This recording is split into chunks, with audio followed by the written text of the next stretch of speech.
நம்முடைய ஒப்பாரும் மிக்காரும் மிக்க தலைவர், தமிழ் இனத்தினுடைய தலைவர்,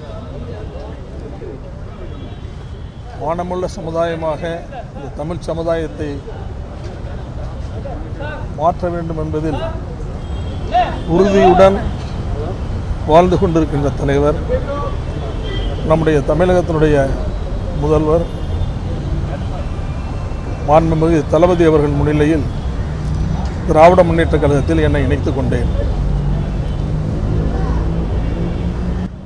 இதற்கு பல காரணங்கள் பத்திரிகையாளர்கள் தங்களுடைய இஷ்டப்படி சொல்கிறார்கள். அது காரணம் அல்ல.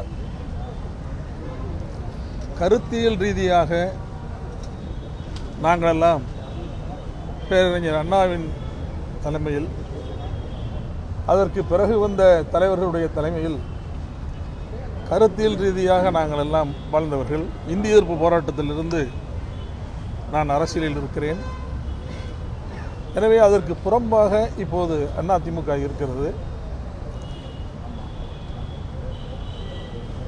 அது தன்னுடைய கொள்கையிலிருந்து தடம் புரண்டு இப்போது பிஜேபியின் கையில் சிக்கி இருக்கிறது. கூட்டணி எல்லாம் அங்கு கிடையாது. அமித்ஷா தெளிவாக சொல்லிவிட்டார்,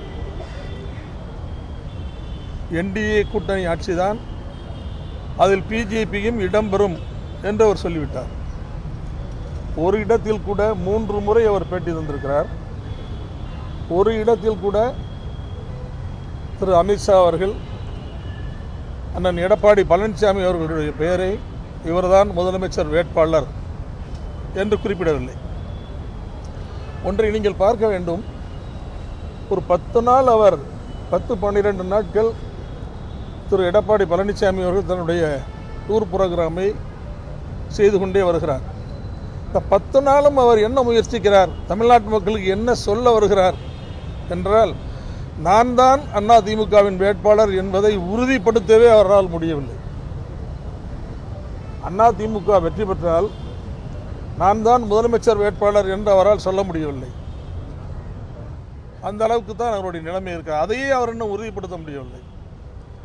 பாகிஸ்தானுக்கும் இந்தியாவுக்கும் இருக்கிற போரை நான் தான் நிறுத்தினேன் என்று ஒரு 20 முறையாவது சொல்லியிருப்பார் ட்ரம்ப். யாராவது கேட்டார்களா?